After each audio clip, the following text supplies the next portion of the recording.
Hello, everybody. Welcome to today's power session with Follow Your Effort. I'm George Clemis, and I will be your host today. For those of you who are new to Follow Your Effort, this is a passion project of mine and a commitment to inspire and help others achieve their maximum optimal performance and to succeed in their endeavors and help them to have a clear vision of where they're going and provide that insight. And in honor of insight and the importance of it, one of my heroes, his name is John Madden. You may have heard of him. He was a color commentator for years in the NFL, as well as a coach, a very rambunctious individual, just verbose with his comments. But more importantly, he offered the most, I guess, wonderful insight to games. He would break down why things were happening, why people were being successful, why people were failing, etc. And the beauty of that was his honesty and his insight built trust. So we're going to talk about that today, the new trust advantage, selling in a skeptical world. So let's dive in and thank you for joining us. So the world has changed. It's just a different place. And we're selling now in an environment, first and foremost, where we're just getting bombarded with information, right? It doesn't even matter if you're just trying to go to social media to see pictures of your little nieces and nephews or your little cousins. You're going to get hit with about 20 ads just trying to accomplish that. Also, AI generated everything. So annoying because to me, it's so transparent when I'm being hit with AI generated sales tactics or whatever it may be.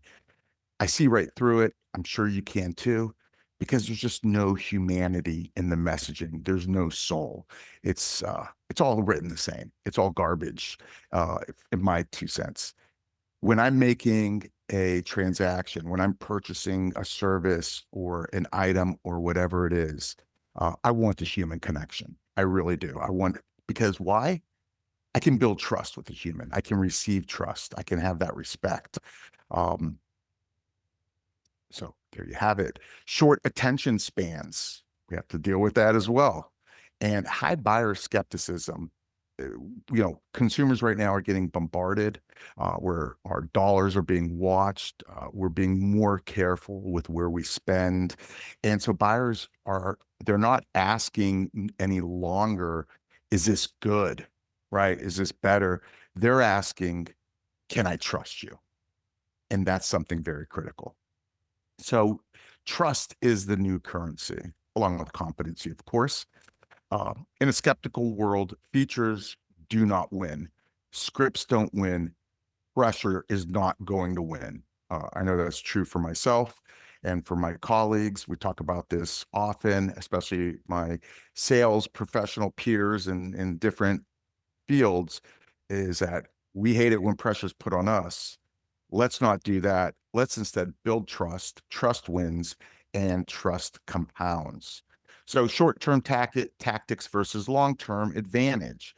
So short-term selling, um, they're going into training classes. They're learning different ways to like basically pin an individual into a corner. If you bought a car anytime in recent past, you know what I'm referring to. They're trying to just get you into a box, persuade you that you need it, and this wrestling goes on. And then, of course, they're applying their closing tricks, which are just flat out becoming insulting to us when people are putting us in those positions. Um, let's go to trust-based side. That is something that we're going to see repeat business from. We're going to get referrals, right? The individuals that are joining on this call are here because they're already providing quality services to their clientele. And our goal is to increase referrals. Trust does that. It also shortens the sales cycles, right? Because up front, you're establishing a relationship where an individual is feeling comfortable. So uh, it lessens their resistance to getting what they need because of that trust. You're going to have less price resistance for obvious reasons. Emotional loyalty, very important. Trust also finally reduces friction. So when trust is high, questions are honest, right? Objections are real, and conversations will go deeper. Hence, decisions happen faster. So high trust, lower resistance. Now let's jump into empathy, because empathy to me has been a secret weapon where at first, and I didn't learn this until I'm on the foundation board at All Children's, and early on there was a presentation. Um, Unfortunately, it was with kids, making them aware of suicide. I hate to even bring that up, but that's a reality that we have to deal with. And in that lesson, I finally learned that there's a huge difference between empathy and sympathy.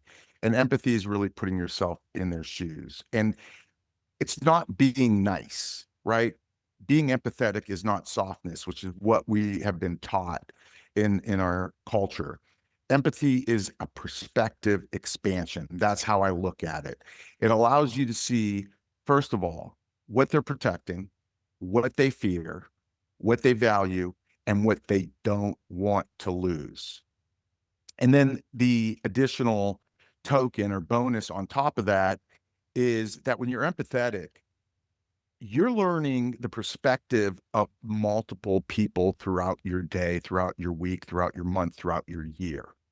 And all of those perspectives should be truly evaluated to see what applies to you, right? To see a different perspective that you can utilize. And I always like to say, put in your bat belt, right? With one of your tools. Empathy really gives you so many new vantage points that you haven't considered that you can apply. So empathy empowers you. When you lead with empathy, you're not defending, right? You don't need to convince.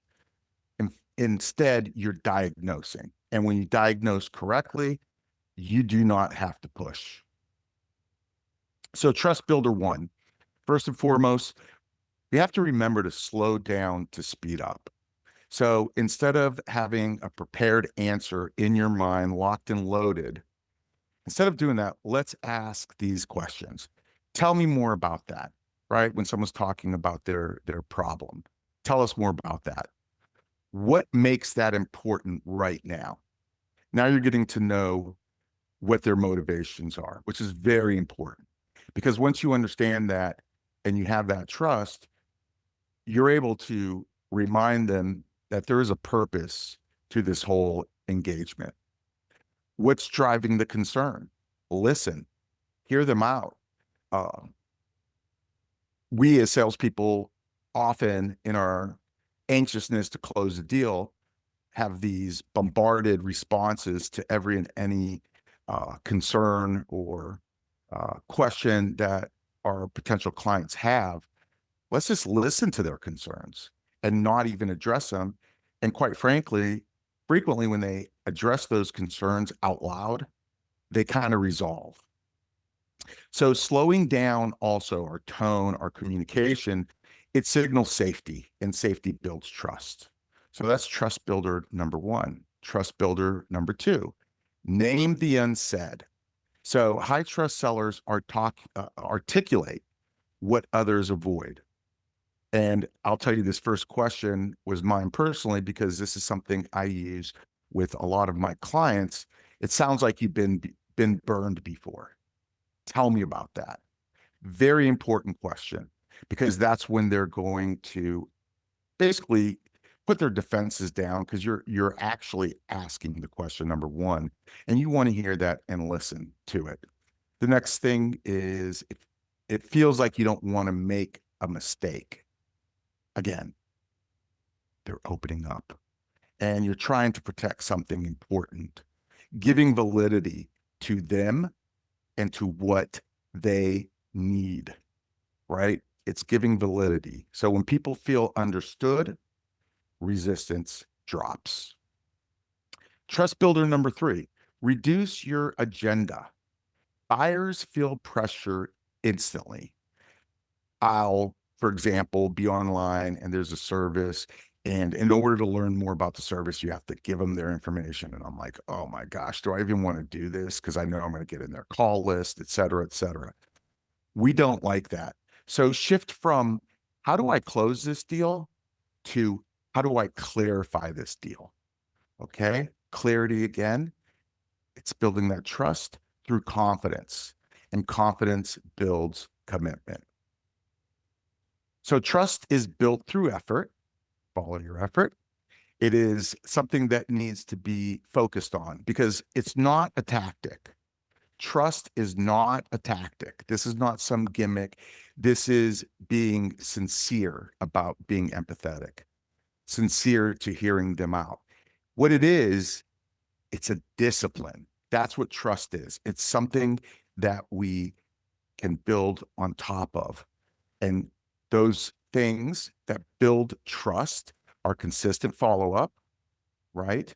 Honest expectation setting, something we talk about a lot in the business world, you know, over under promise, over deliver. But so many of us over promise and under deliver. We all have those moments.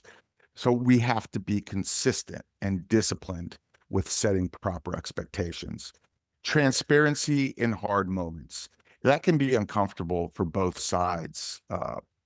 But at the end of the day, how else can you be able to build more trust but by being honest and being sincere and doing what you said you'd do? Last night at 9 o'clock at night, true example, it dawned on me, oh my gosh, I did not reply to this email that I got first thing in the morning. I took action on it, but I never even just replied back. So fortunately, my conscience was working at 9 o'clock and not letting me end the day without doing what I said I would do. So I don't care if it's at 9 o'clock at night or midnight. If it pops into your mind, take action. So let's talk about the competitive edge. We're all looking for that, right? We all want to separate ourselves from the pack. We want to be unique. So in a skeptical world, whether it's uh, whether it's a major transaction, a small transaction, regardless of the services you're selling or the trinkets you're selling, in a skeptical world, the persuasive are questioned, the pushy are avoided, and the trustworthy are chosen.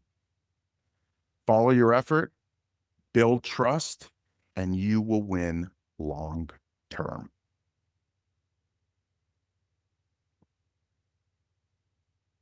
Very good. So that wraps up our 15-minute power jam, power session.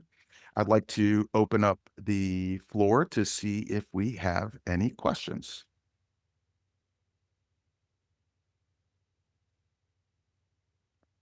And if you have any, you can just put them in the comment area and Melissa will share them.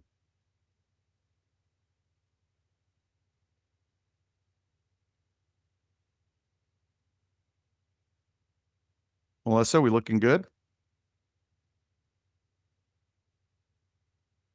We are. We're waiting for some questions to come in. Well, if we don't have any questions, that must mean that this reminder on the importance of trust was a very succinct tweet. My question to the group that's attending today is, what is one thing that you do now that you can leverage that is a quality that builds trust? Think about that. Think about what is something that you do right now, because there's something you are doing. You're a successful individual. You wouldn't be here if you weren't. So lean into those things. And the counter question that you want to ask yourselves are, where are your weaknesses? What are the things that you do that we might have discussed? Is it follow through, which is absolutely character of high competency, right?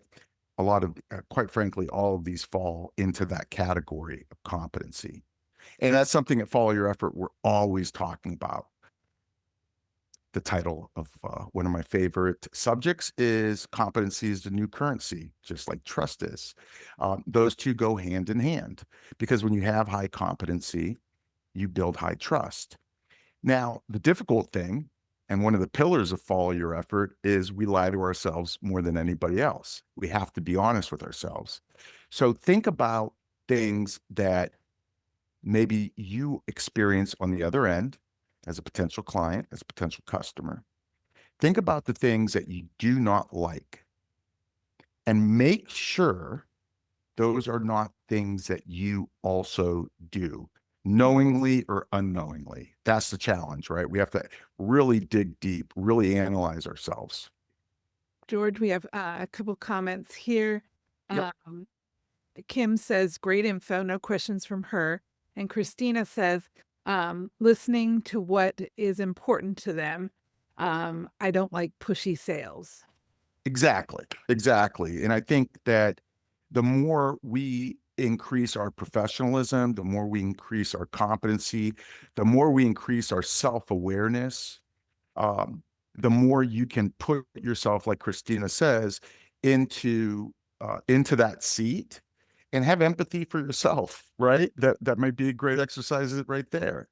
Put yourself in the shoes of the person that you're pitching and be empathetic to their situation because we're all consumers as well. We're always out there looking for services. And so, yeah, analyze those things. Just take 5 minutes with a scratch piece of paper. And again, identify those strengths and identify those weaknesses to improve on.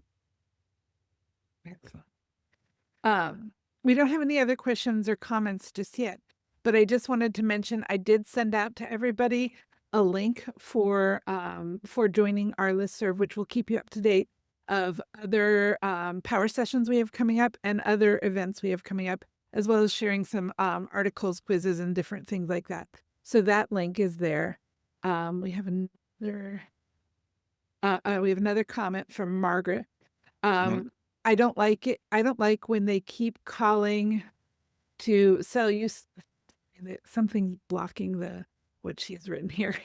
I don't like it when they keep calling to sell you something, but as a salesperson, how to reach back to them and not be annoying.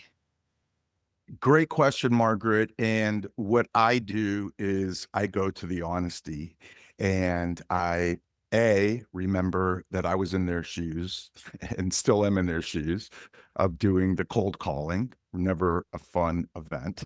And a lot of times people they'll just keep us in their tickler and, every 2 weeks or whatever, they'll follow up with us. The way I deal with that is by being honest with them. And I'll simply let them know, hey, I really appreciate what you're doing. I'm a salesperson too. Let me be honest with you. I'm not your target. You should go ahead and take me off your list because I'm not in need. I don't have any. I'll follow up if I do, but I want you to save your time and focus to the targets that you want to be going after. And typically, that in and of itself, 99% of the time, is appreciated and we'll wrap that up. So that's how I deal with it, Margaret. It's a practice of empathy. Okay. Hope that helps. Yeah, we don't have any other questions. Do you want to, to see if any others come in, do you want to maybe talk about the upcoming course and I'll send out the link for registration in case anybody wants it? Absolutely, that'd be great. So yes, at Follow Your Effort, my objective is to help everybody and anybody just to optimize their performance, to increase their professionalism, to find that balance between emotions and execution, and to give the insight into separating those two things. That's going to clear the lane, right? Clear the lane for us to reach our goals. So we work one-on-one with individuals. We also are doing a course. We have two courses coming up.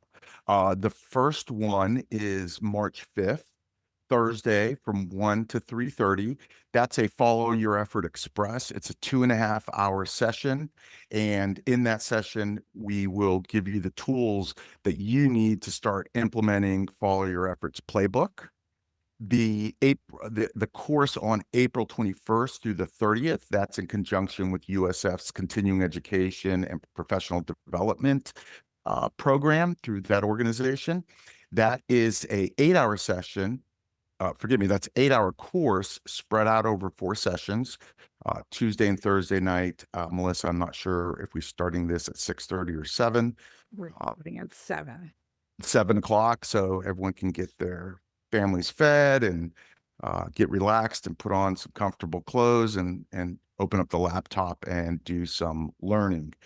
Um, so both of those are upcoming. And at the very least, make sure you follow us on LinkedIn and Facebook, where we share different insights and tools. Again, um, our goal is to help anybody who is looking for that. And our goal is to get us to a place where our careers are balanced, where we are doing our jobs happily, and where there's peace in what we're doing and joy, and that overflows into our personal lives and our spiritual lives as well. We're really focused on getting that holy triumvirate aligned, because you have to be fully engaged with all three facets to be successful. So I always joke, and well, not everyone gets this, but if you are a huge football fan, you'll hear coaches say over and over, we have to win in all three phases of the game: offense, defense, and special teams. Same applies to us. We have to have balance and be effective in all three phases of our lives, which is our personal, professional, and spiritual selves. So thank you very much for attending. We'll be doing these again the first and third Wednesday of each month. And Melissa, our topics for next month are? Our topics for next month are, forgive me, I don't have it right. I have to pull it up. I have it right here. It is um, on the 4th of March, we'll be having the hidden cost of inconsistency, small gaps, big consequences. And March 18th, it will be effort versus emotion. Who is driving your day? Emotion reacts, effort responds. And again, if you sign up for our listserv or follow us on Facebook, LinkedIn, we will be putting information out about those as well. Thank you, Melissa.